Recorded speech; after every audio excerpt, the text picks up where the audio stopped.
You ask Tiger to solve. This deals with linear equations with one unknown. The final result is x equals -5.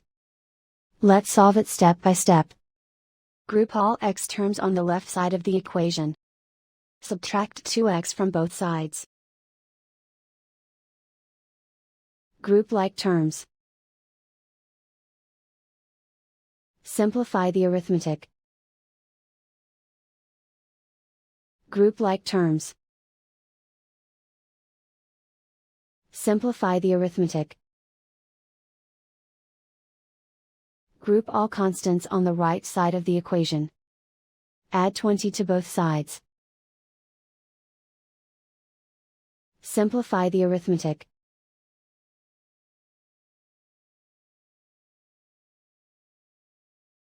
Isolate the x. Divide both sides by 4. Simplify the fraction. Find the greatest common factor of the numerator and denominator. Factor out and cancel the greatest common factor. And so the final result is x equals -5.